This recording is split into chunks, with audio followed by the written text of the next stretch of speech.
Every time I look at the news now, it's all about tech layoffs.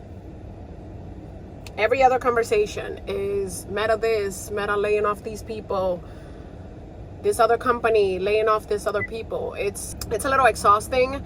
And I understand that companies do layoffs all the time for different reasons. They do it for reorganizing. They do it because they no longer need teams. They do it because they are working on new projects. Things change. There's many different reasons, but it's a little nerve-wracking that you have no control over certain things in life, and it just makes you sad. It makes you anxious because you work really hard with a company and you give it so much of your efforts, your time, your energy, and then they make a decision like that again has nothing to do with you personally, but you still feel like it's a personal failure. I mean, I've been laid off before, so it's not something that it's to be taken lightly, but at the same time, sometimes it's not a personal reflection on you. Sometimes it's just a reorganization. So there's nothing we can do on that end. There's nothing we can control, and it's not the end of the world. There are other companies and, there are other opportunities out there. Totally understand that. But sometimes you just want to feel some sort of control over your life. You want to feel like there is a light at the end of the tunnel. And in the past, I'm always looking because I'm like, I parked away from other cars. Like, you cannot tell me that you were coming to park near me. So anyways, you want to feel in your life like you have some sort of control, and like there's something to work towards that's not going to be taken out of your hands. And things are no longer how they used to be with companies back in the day. You used to work for a company for a lot of years, and you used to be able to get a pension, and you used to be able to feel some sort of loyalty. And things just move much faster nowadays, and we have to take care of our own retirement. We have to make sure we're saving ourselves. We gotta make sure that we are tracking, the right funds, and that we are investing ourselves versus back in the day. And there's companies that still do it, but not every company does it, where they give you a pension and all those things, and you have this loyalty for all these years. So in today's age, you have to focus on building something else for yourself, as well as having your normal 9 to 5. And you have to also focus on saving and investing aggressively, because you have to make sure that you're on a path for yourself, that you chose yourself, and that you can somewhat have some control over. So if you are looking for ways to make yourself layoff resistant, this video is for you. Now, there's no really way to be able to make yourself layoff resistant. There's things that you can't control, but there's things that you can control internally, and there's things that you can control in your life. And here are some of the things that years ago, when I was laid off, I decided I was going to implement these things into my life just to make sure that I felt safer in my journey, and that anything like that just became a bleep and not a financial disaster. So thing number one that I did to make myself more layoff resistant, and not coming from the side of career building and not coming from the side of having other opportunities lined up, but more coming from inside the house and coming from internally and focusing on myself and what I can do, follow this system. And this is a 4 or 5 step system that I followed. And number one is I took a look at every single thing that came out of my expenses. Every single thing that came out. I looked at every single dollar that came out of my account from 6 months to 3 months to a year for the past year. And I looked at it clearly. I didn't look at it with any blame, with any shame, with any guilt. I just looked at it blankly, just so I can know where I was spending the most, what lifestyle I was living, what things I was enjoying the most. And just looking at it, not for any shame, not for anything, just taking a look at everything that I was spending on. Number two is I made a list of all of my expenses that went from expenses that were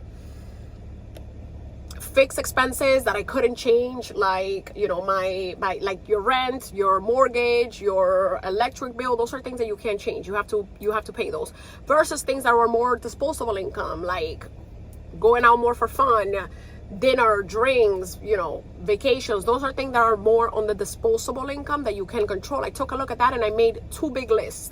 The third thing I did was I focused on paying off debt as much as possible, because I knew that every dollar that came in going forward, I wanted it, besides my bills, I wanted it to go towards building something that was either going to help me build a business for myself, or I was going to invest in assets that were going to cash flow. So I wanted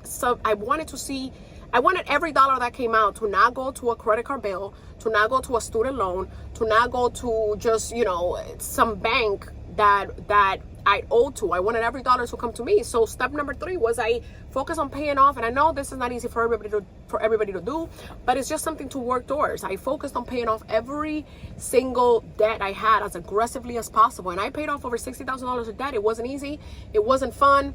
It was not a thing that was a walk in the park, because it wasn't fun to send every dollar to a bank, every dollar to the Sally Mae or whatever it was, every dollar to a bank, every dollar to a credit card, every dollar to a car payment. But I had to do it, and I wanted to free up every dollar that I could, and that goes then to paying off as much debt as possible, so every dollar that comes out comes to you. And what are you going to do with that dollar? That's step number 4. Step number 4 is you're going to take every single dollar and you are going to focus on investing into anything that can produce you some sort of future cash flow, some sort of future dividend, some sort of business equity, some sort of any single thing that won't be an expense in the future. Whether this allows you to take more time off so you can work on side projects, so you can work on a personal brand, so you can work on content. Paying off that debt off is going to help you build something else that's going to help you down the road to have more than one source of income. And it sucks that, we have to get home from work and we have to also think about building a side hustle, but this is what we have to do in order for us to have peace of mind in today's age. We just cannot rely on one income source. And then step number 5 is, after you pay off that debt, any extra dollar, you focus on bucket number 2. And bucket number 2 is about investing in anything that can appreciate over time, can cash flow, can be a business, can be a side hustle, can be a career advancement, anything that's going to create more opportunities for you, create more money for you, cash flow, give you any extra money. So you're taking any of that extra debt, and I don't care if you're investing in low index funds, I don't care if you're buying stocks, I don't care if you're looking at property. With what the Fed has done the past couple of years of printing more money into the economy, and some of that money, as soon as any of that money that's printed gets to the banks, guess what the banks are doing? The banks are buying assets, and that's stocks, that's property. That's why stuff has inflated so much. One of the reasons is because of that. So you just want to make sure that you are an owner as well. And again, these stocks will appreciate, these index funds will appreciate, they'll pay you dividends. It's all going to be some sort of appreciation or going to be some sort of cash flow. And the more of that you have is the more that you can have that peace of mind in the back of your mind, that you're not just dependent on one income, that you're not just dependent on one box. And before you do any of that, I forgot a big important step, which, let's call it step number 4. But step number 4 is to save an emergency fund. And I know it's boring and it sucks, it's not fun, but I will say, after you pay off all that debt, create an emergency fund for 6 months, for a year. It's not fun. I'm not saying, you're gonna wake up tomorrow and freaking be able to save up a full salary. That's really hard to do, but that's the only thing that's gonna give you peace of mind for sleeping, is having that extra cash and having less things taking your money out of your day-to-day. And that means skipping on things that you want. That means skipping on that vacation for that year. That means, I'm the type of person that I will do whatever it takes for me to have peace of mind down the road. That's what I know I would do. Again, I'm rambling a little bit and making this video a little bit longer, but I just wanted to sit here and talk about it because it's something that's been on my mind, all the tech layoffs and all that stuff. And as someone that has been laid off in the past years ago, you want to just feel like it's not the end of the world for you. You want to feel like it's not a big deal, and then you can pick up where you left off. But in order to do that, you have to set things in place to help you just live a freer life. And that's where the meaning of authentic dream life comes from for me. And that's building a life that aligns with you. You know, that's building a life that, you know, if you want to pack up all your stuff and put it in a van and go cross country, driving around the world and see things and not build what everybody else is building, that is what it's about. Build a life that's authentic to you.